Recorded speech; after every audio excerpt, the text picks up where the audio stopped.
오늘 우리는 청소년 청년 비전 트립 사역 보고의 시간을 갖고 있습니다. 우리가 밟았던 그 선교의 현장도 또 지금 살아가고 있는 우리의 인생도 어떤 면에서는 끝없는 싸움이다, 이렇게 정의할 수 있겠습니다.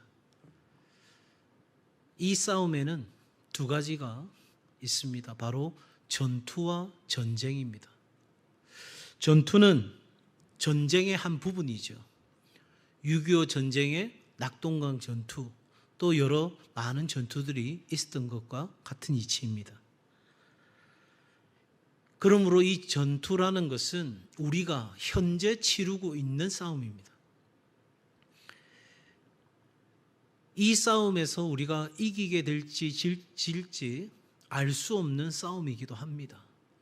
또 어떨 때는 우리가 이런 전투에서 실패하고 상처받고 낙심하고 절망합니다. 또 어떨 때는 이런 전투에서 우리 간증자들이 고백한 것처럼 그런 영적인 도전들을 이겨내고 그러한 전투에서 승리의 경험도 하기도 합니다. 이렇게 수많은 전투에서 우리는 쉽게 그 결과를 예측하기가 어렵습니다. 하지만 한 가지 분명한 것이 있습니다. 바로 그리스도 안에서 그 전투의 전체를 이루는 전쟁은 끝났다는 것입니다. 전쟁이 어떻게 됐다고요? 끝났다는 것입니다. 그리고 우리에게 전쟁의 끝은 한번 따라합시다. 승리입니다. 지금 나는 이 현재 살아가고 있는 삶의 상황 속에서 수많은 전투를 매일같이 치러가고 있고 오늘 내가 잘 극복했다가도 내일 또 다시 불어닥치는 전투 앞에서 힘들어하고 어려워하지만 결과적으로 그 모든 인생의 전투, 한마디로 그 전쟁은 이미 끝이 났고 그 전쟁은 승리했다는 겁니다. 이것을 예수님께서는 분명히 우리에게 말씀해 주십니다. 요한복음 16장 33절입니다. 요한복음 16장 33절 우리 같이 읽겠습니다. 시작. 이것을 너희에게 이르는 것은 너희로 내 안에서 평안을 누리게 하려 함이라. 세상에서는 너희가 환난을 당하나 담대하라. 내가 세상을 이기었노라. 제가 오늘 말씀하는 주제와 연결해서 이 구절을 여러분에게 다시 한번 말씀드립니다. 세상에서는 여러분들이 많은 영적인 전투를 하겠지만 담대하라. 예수님께서 이 세상에서 전쟁을 뭐 하셨다? 이기셨다. 여러분, 우리는 이 말씀을 의지하여서 그 영적 전투의 한복판인 선교지로 가는 겁니다. 아니, 생각해 보세요. 왜 선교 가기 전에 많은 준비가 필요할까요? 많은 기도가 필요할까요? 훈련이 필요할까요? 여러분, 내가 가만히 그냥 살아갈 때는 사단이 긴장하지 않습니다. 그런데 사탄의 영역인데, 그 사탄이 지배하고 있는 땅인데, 그런데 하나님의 사람들이 그 땅 가운데 와서 하나님의 주권을 선포하고 하나님의 통치를 선포하고 하나님이 이 땅을 변화시킬 것을 기대하고 기도하고 나아갈 때에 여러분, 어떤 일이 일어날까요? 우리가 그렇게 나아가는데도 가만히 그냥 내버려 둘까요? 아니요. 아까 상수 형제가 말한 것처럼 기분이 상하기도 하고 가서 보니까 숙소도 열악하고 여러 상황들에 마음이 상하고 불편하게 되고 다른 지체와 다투기도 되고 그러면서 여러 가지 어려운 상황들이 생기고 계속해서 우리로 하여금 한 걸음도 못 나가게 만드는 우리의 감정에 충실하게 만들어서 우리로 하여금 이 영적 치열한 전쟁 가운데서 전투 속에서 우리는 꼼짝달싹 못하게 만들어가는 게 사탄의 전략이죠. 그런데 여러분, 그 싸움은 우리가 오늘 살아가고 있는 삶의 현장에도 그대로 되고 있다는 사실이에요. 선교지에서만 그런 일이 일어나는 것이 아니라 내가 오늘 발붙이고 살아가고 있는 내 가정에서, 내 삶의 자리에서, 일터에서, 얼마든지 학교에서 그런 일들이 일어날 수 있다는 거예요. 왜냐하면 사단은 선교지만 있는 게 아니에요. 이 영적 싸움은 멀리 해외에 나가야만 우리가 경험할 수 있는 싸움이 아니라 오늘 매일같이 우리는 치열한 영적 싸움 가운데 있다는 거예요. 지금 이 순간에도, 예배드리는 이 순간에도 우리의 마음을 분열시키고 우리의 생각을 하나님 앞에 집중하지 못하게 만드는 그러한 것들이 우리 안에 계속해서 도전으로 자리 잡고 있는 거죠. 그런데 우리는 바로 그 하나님의 말씀, 내가 세상을 뭐했다? 이겼다. 그 하나님 말씀 의지하여 선교지도 가고 내 삶의 자리도 가고 어디든 가서 우리는 그 하나님 말씀 의지하여 살아가는 거죠. 여러분, 전쟁에서는 이겨야 합니다. 다시, 전쟁에서는 이겨야 합니다. 전쟁에 지는 것으로 끝나는 게 아니에요. 전쟁에 지면 포로로 잡혀가고 우리의 주권을 박탈당하고 전쟁에서 지면 우리는 그 순간 끝인 거예요. 그러므로 우리는 이 영적 전쟁에서 반드시 이겨야 되는 거예요. 뭐 지면 그만이지, 그게 아니에요. 완전히 우리 삶이 비참해질 수밖에 없어요. 왜 우리가 많은 재정을 들여서 비전 트립을 갑니까? 비전 트립에 대한 무용론이 여러 선교학자들에 의해서 이야기도 됩니다. 맞습니다. 그렇게 들어갈 돈을 선교사님들에게 오히려 보내드리고 선교 프로젝트에 투자하면 훨씬 더 많은 일을 할 수도 있을 겁니다. 그런데 왜 우리 교회는 우리의 청소년과 청년들을, 죄송하지만 아직 준비가 덜 돼 있는 이 다음 세대를 선교지로 보냅니까? 그건 다른 게 아니에요. 바로 그곳에서 우리의 작은 그 한 걸음을 통해서 하나님이 어떻게 일하시는지, 우리의 삶에 무엇을 하나님이 기대하시는지를 우리의 다음 세대가 보기를 원하기 때문이에요. 사랑하는 여러분, 전쟁에서는 반드시 이겨야 된다고 말씀드렸는데 어떻게 우리가 이길 수 있을까? 결론적으로 먼저 말씀드리고 좀 더 그 말씀을 깊이 생각해 보려고 합니다. 오늘 말씀에 뭐라고 이야기하고 있습니까? 첫째는 여러분, 하나님께서 우리 가운데 놀라운 일을 행하시는데 26절 보십시오. 성령께서 우리를 뭐 하십니까? 도우십니다. 한번 같이 할 거예요. 성령이 우리를 도우십니다. 아, 내가 전쟁에서 이겨야 되는데, 전쟁에서 지면 다 끝나는데 그러면 어떻게 이길 건가? 야, 내가 좋은 대학 들어가야 돼, 내가 좋은 직장 취직해야 돼, 내가 좋아하는 사람과 결혼해서 행복하게 살아야 돼, 내가 남보다 더 많은 돈을 모아야 돼. 아니요, 그거 가지고는 영적 싸움에서 이길 수가 없어요.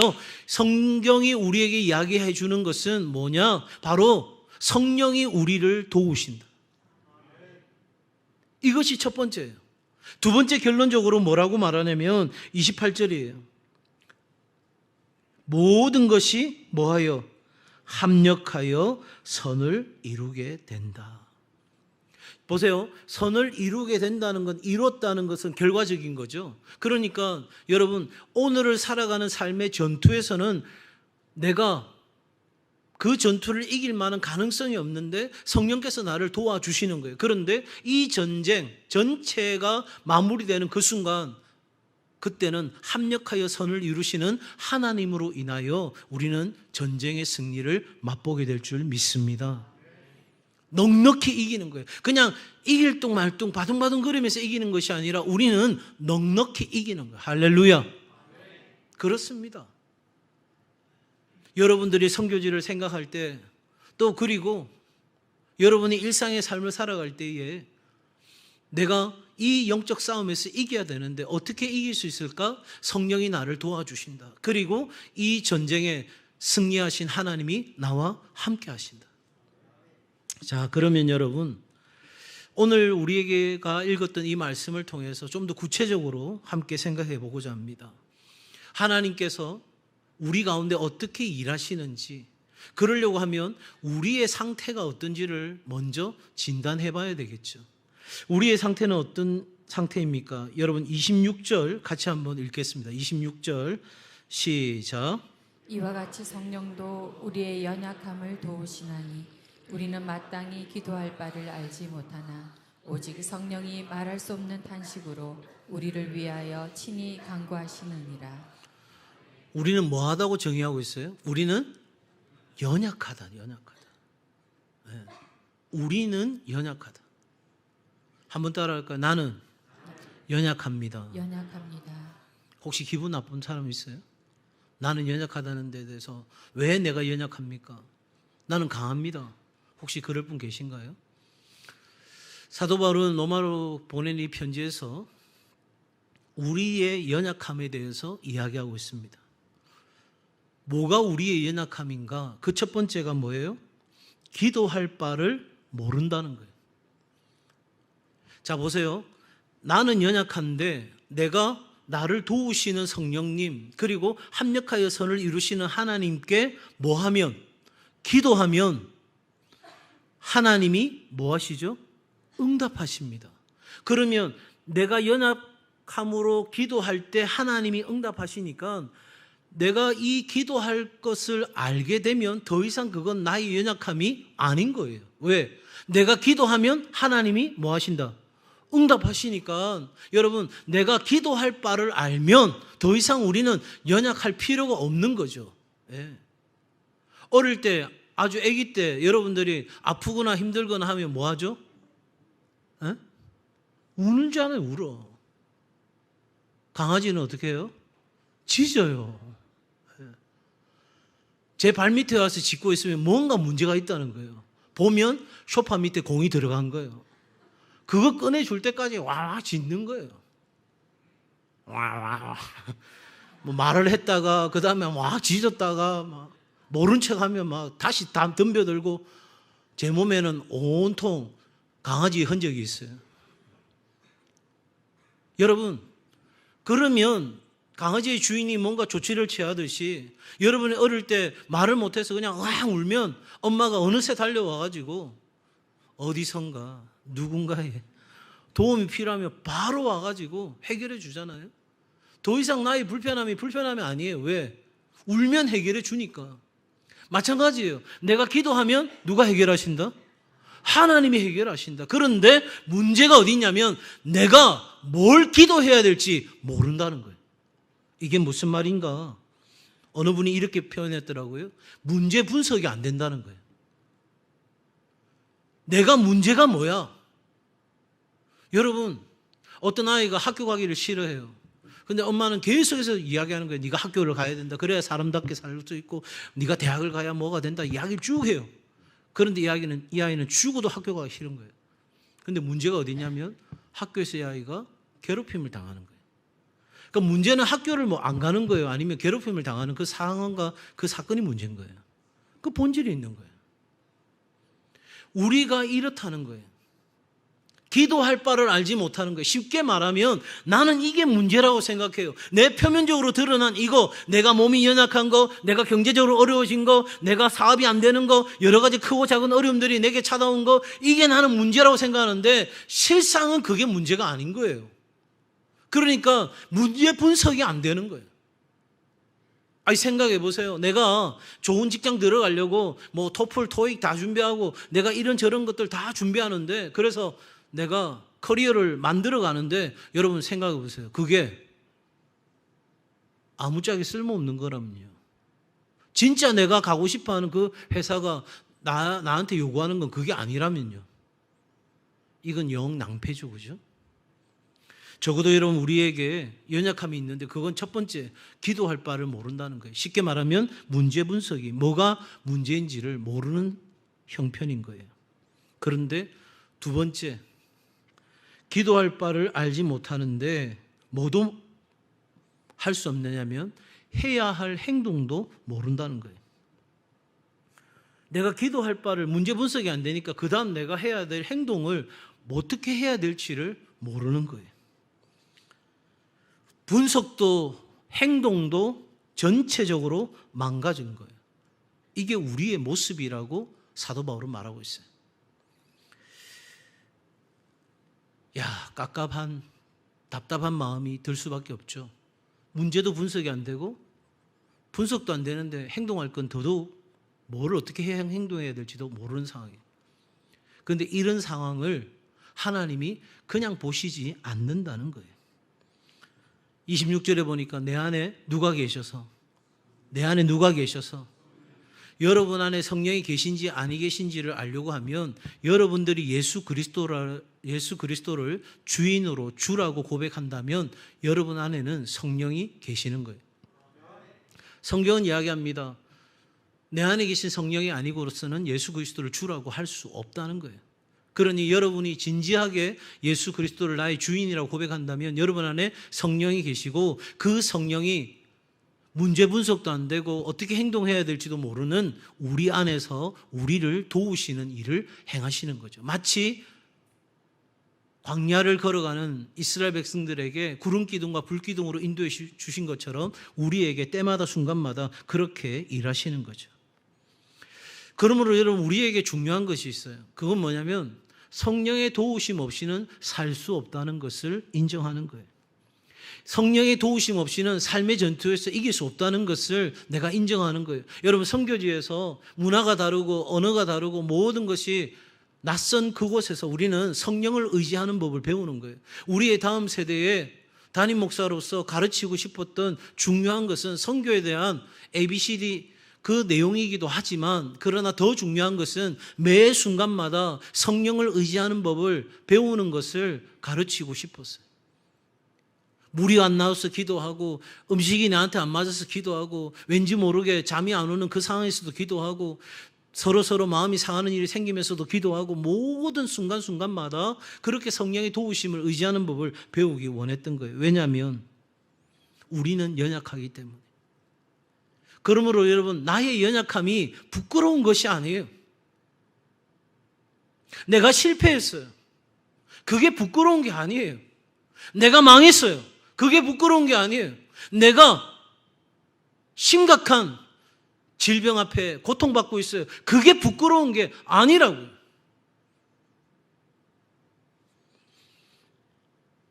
그 부끄러운다고 생각하는 그 연약함은 오히려 하나님의 도우심을 얻게 되는 기회가 되는 거예요. 28절 말씀입니다. 우리 같이 28절 한번 읽어볼까요? 시작. 우리가 알거니와 하나님을 사랑하는 자 곧 그의 뜻대로 부르심을 입은 자들에게는 모든 것이 합력하여 선을 이루느니라.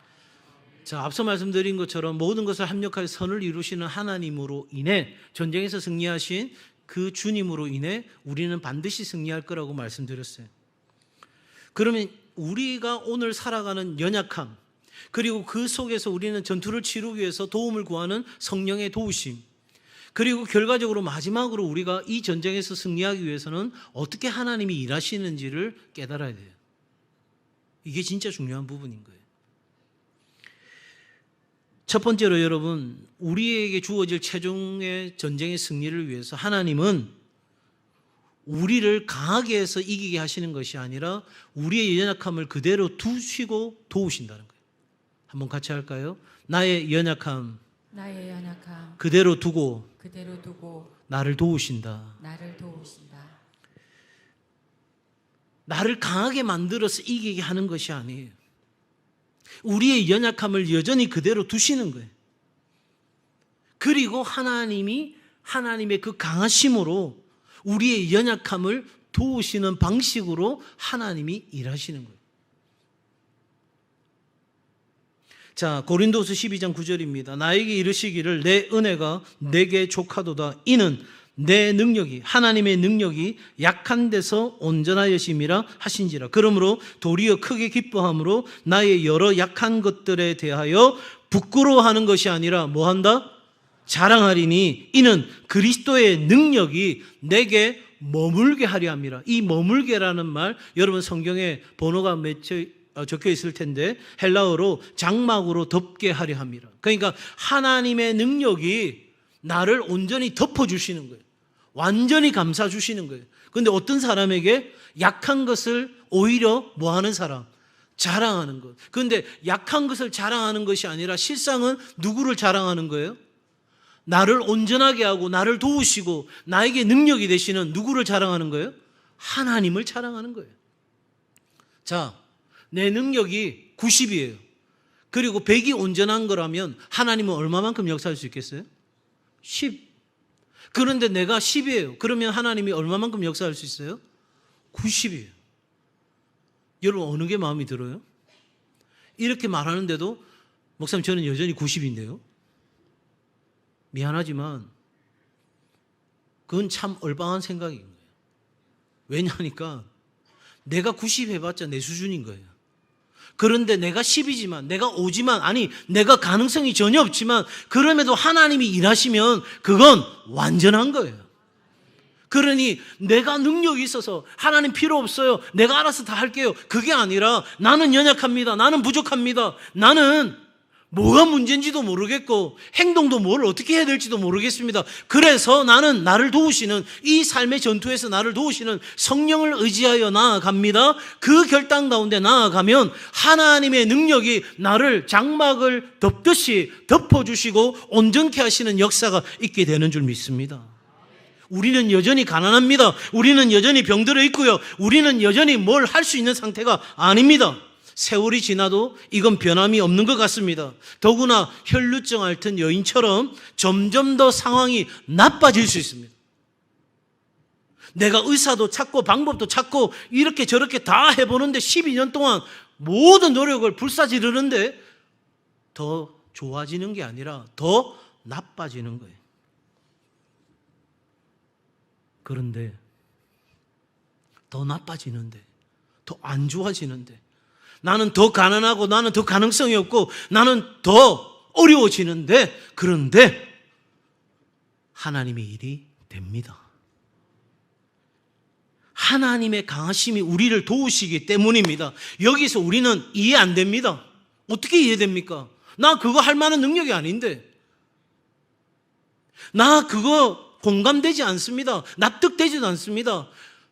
사람들 그렇게 살아가는 게 아니니까요.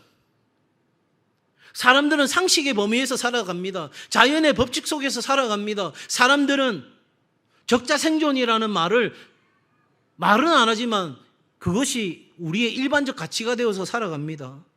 그런데 내가 강하지 않아도, 나는 여전히 약한데도 일이 되는 걸 볼 때 우리는 이렇게 고백하죠.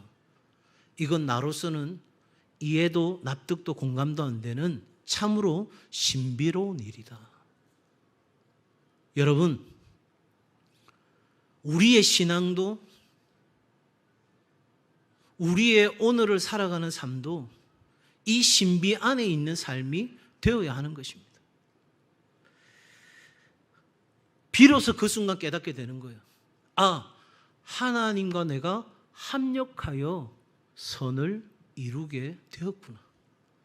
나로서는 지난 모든 그 과정이 다 불편했고 어려웠고 실패라고 생각했는데 그 모든 것을 하나님은 드라마틱하게 하루아침에 선을 이루어 주시는구나.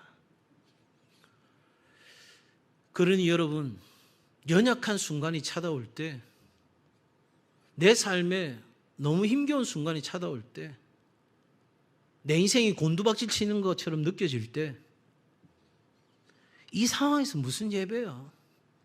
이 상황에서 무슨 봉사고? 내가 건강하다가 건강을 잃었고 살만하다가 살기 어려운 상황이 되었고 잘 나가다가 모든 길이 다 막혔는데,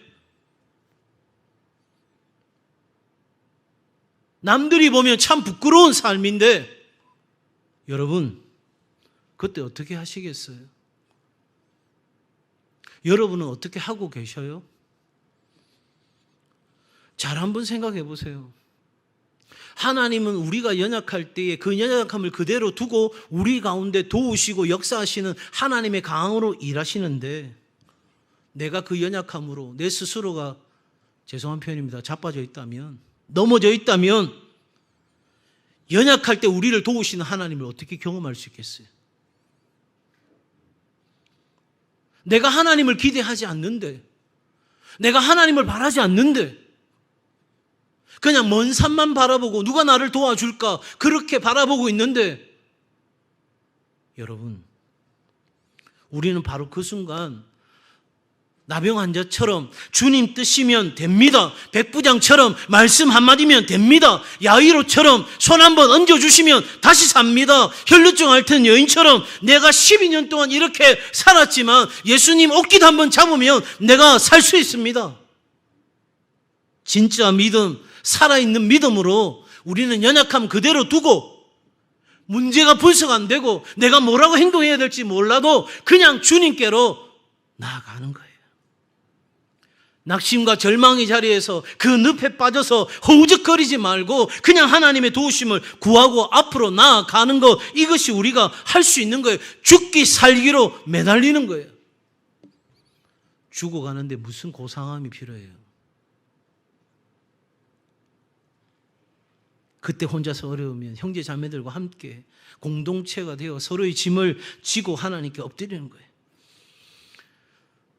우리는 연약함에 내가 할 수 없다가 아니라 나는 연약하여 할 수 없으나 나를 도우시는 하나님으로 인해 할 수 있다는 삶이 되어야 할 줄로 믿습니다. 성도 여러분, 저의 말이 아닙니다. 이 목사의 말이라면 여러분 무시해도 됩니다. 한쪽 귀로 듣고 한쪽 귀로 흘려도 괜찮습니다. 그러나 하나님의 말씀입니다. 제 말이 아니고요. 하나님의 말씀입니다. 우리의 시작도 과정도 마침도 전적으로 주관해 가시는 우리의 주권자, 우리의 통치자, 우리 하나님이 우리에게 말씀하십니다. 그러므로 우리는 믿고 가야 하는 거예요. 그래야 이깁니다. 그래야 승리합니다. 그래야 우리는 세상이 알 수 없는 진정한 신비를 사람들에게 보여줄 수 있는 거예요. 그 사람 도대체 어떻게 그렇게 했대? 야, 그 친구 어떻게 그런 놀라운 일을 한 거야? 야, 그 교회가 그런 일을 했다고? 여러분, 우리 수준에서의 일이 아니고 하나님의 수준에서의 일을 꿈꾸고 도전하는 것. 저는 우리 청년들과 청소년들이 그렇게 살았으면 좋겠습니다. 두 번째로 여러분, 우리에게 최종 승리를 가져다 주시는 하나님은 우리의 연약함과 우리 앞에 있는 악을 선으로 바꾸십니다. 한번 따라합시다. 하나님은 우리 앞에 놓인 모든 것을 선으로 바꾸십니다. 대표적인 이야기를 하나 하면 애굽의 바로 왕이 학대합니다. 지긋지긋합니다. 하지만 이 일로 인해 출애굽이 가능해졌습니다. 만약 바로 왕이 이스라엘 백성들에게 친절과 자비를 베풀었다면 어땠을까요? 430년을 머문 애굽을 떠났을까요?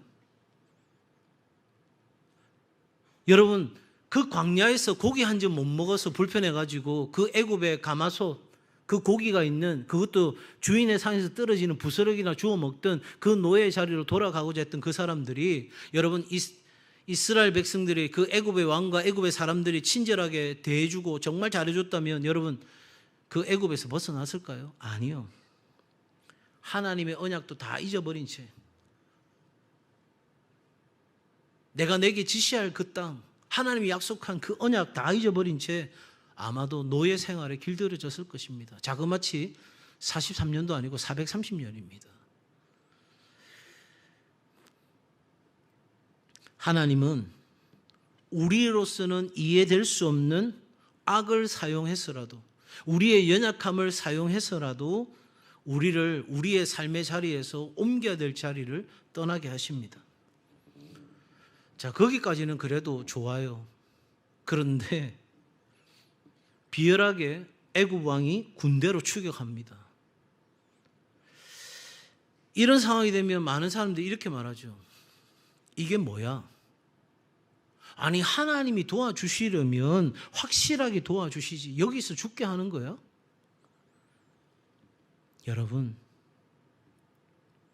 하나님이 나의 삶을 이끌어 가실 때 우리의 연약함, 또 우리를 공격하는 악을 선으로 바꾸셔서 일하실 때 여러분, 내 좁은 생각으로 판단하고 그 모든 것을 선포해서는 안 됩니다. 왜냐하면 지금은 앞에 홍해가 가로막혀 있고 뒤에는 애국 군대가 추격해오는, 누가 봐도 다 죽을 형편이에요. 그런데 모세가 하나님으로부터 들은 음성을 가지고 선포합니다. 뭐라고 말하죠? 너희는 가만히 있으라는 거예요. 말하지 말고 입 열어가지고 불신의 말들 쏟지 말고 그냥 입을 닫고 가만히 있으라는 거예요. 아니, 생각해 보세요. 가만히 있는 게 이게 보통 일이 아니에요. 뭘 해야 되잖아요. 하나님은 그 상황을 통해서 인류 역사의 전무후무한 놀라운 일을 행하십니다. 이스라엘 백성들과 하나님을 알지 못하는 이방의 나라와 백성들이 하나님은 살아 계시다는 사실을 볼 수 있도록 그 홍해를 가르실 뿐만 아니라 그 쫓아온 애국 군대를, 여러분, 그 모든 군사들을 전멸을 시키십니다. 이 일을 통해 하나님은 완전히 화근을 제거하시고 하나님이 누구신지를 드러냅니다. 그러니 여러분, 오늘 우리의 삶에 악한 그것 너무 쉽게 좌절하거나 넘어지지 마시고, 하나님은 그 악을 나를 새롭게 하시는, 선으로 바꾸시는 하나님이심을 믿고 우리는 오늘도 믿음의 길을 걸어가야 되는 거예요. 연약하면 연약한 거지 그게 뭘 바꿔줍니까? 아니요. 그걸 통해서 이루실 하나님의 계획과 일이 있는 거예요. 마지막 세 번째로, 최후 승리를 위해서는 하나님은 우리를 공격하는 대적을 어리석게 만들어서 모든 것을 합력하여 선을 이루게 하십니다. 그 대표적인 사건을 하나 이야기 드리면, 이스라엘의 가장 악한 왕을 말하라고 하면 바로 아합 왕입니다. 하나님은 그를 죽여버리십니다. 그런데 그때 거짓말하는 영을 사용하십니다. 아합 왕은 엉뚱한 소리하는 선지자, 가짜 선지자 말 듣다가 망한 것입니다. 열왕기상 22장 21절 22절 말씀입니다. 한 영이 나와 여호와 앞에 서서 말하되 내가 그를 꾀겠나이다. 여호와께서 그에게 이르시되 어떻게 하겠느냐. 이르되 내가 나가서 거짓말하는 영이 되어 그의 모든 선지자들의 입에 있겠나이다. 여호와께서 이르시되 너는 꾀겠고 또 이루리라. 나가서 그리하라 하셨은즉. 여러분, 하나님은 대적을 어리석게 하는데 잘 한번 생각해 보세요. 내가 어리석으면 어떻게 되죠? 대적이 죽는 게 아니라 누가 죽는 거예요? 내가 죽는 거예요. 여러분, 내 생각대로, 내 감정대로, 내 지식대로, 내 경험대로 그렇게 살아가면, 그래서 자꾸 불신앙과 불순종으로 살면 안타깝게도 좌우를 분별할 수 없는 상태, 어리석어지는 상태가 되고 결국 그것은 심판을 받게 됩니다. 하나님이 심판하지 않아도 스스로가 스스로의 삶을 망치는 일이 일어납니다. 성경에 참 안타까운 사람 중에 하나가 압살롬입니다. 다윗의 아들 중에서 가장 빼어났던 아들. 그 압살롬과 제갈공명 같았던 아히도벨의 이야기는 이 부분을 우리에게 더 잘 이야기해 줍니다. 아히도벨이 탁월한 계략을 세웁니다. 그런데 어떻게 된 일인지 압살롬은 후세의 허접한 그 전략을 따르게 됩니다. 왜 그렇게 되었을까? 하나님이 그렇게 만드셨습니다. 그러니까 아히도벨의 그 탁월한 계략이 실행되지 못하도록 만든 것입니다. 사무엘하 17장 14절입니다. 압살롬과 온 이스라엘 사람들이 이르되 아렉 사람 후세의 계략은 아히도벨의 계략보다 낫다 하니 이는 여호와께서 압살롬에게 화를 내리려 하사 아히도벨의 좋은 계략을 물리치라고 명령하셨음이더라. 여러분, 긴장해야 되는 거 아니겠어요? 아히도벨의 계략이 훨씬 더 탁월한 거예요. 그런데 하나님께서 하나님의 사람을, 하나님의 백성을 지키기 위해서 우리의 대적을 어리석게 했어요. 그랬더니 아히도벨이 어떻게 되는 줄 아십니까? 사무엘하 17장 23절이에요. 아히도벨이 자기 계략이 시행되지 못함을 보고 나귀의 안장을 지우고 일어나 고향으로 돌아가 자기 집에 이르러 집을 정리하고 스스로 목매어 죽음에 그의 조상의 묘에 장사되니라. 여러분, 하나님은 우리를 합력하여 선을 이루게 하도록 하시기 위해 대적을 어리석게 만드는데, 여러분, 여기서 중요한 건 우리가 어리석은 자가 되어서는 안 된다는 거예요. 우리는 어리석은 자가 아니라 지혜로운 자가 되어야 되는 것이죠. 온전한 믿음과 순종과 하나님의 신실하심과 그 선하심에 의지하여 우리가 믿음으로 나아가면 우리의 인생은 쉽습니다. 그 말이 아무 어려움도 없고 걱정할 것도 없다, 이 차원의 이야기가 아닙니다. 성령께서 우리의 인생 전투를 도우십니다. 우리 인생길 전체를 하나님께 맡기는 은혜가 있기를 바랍니다. 여러분, 그럴 때 합력해서 선을 이루시는 하나님의 선하심이 우리에게 최후 승리를 가져다 줄 것입니다. 머뭇거리지 마십시오. 전진하십시오. 우리는 이기게 될 것입니다. 우리 청소년과 청년들, 그리고 우리 온 성도들, 주의 몸된 교회가 영적 싸움을 어떻게 싸워가야 될지 말씀하십니다.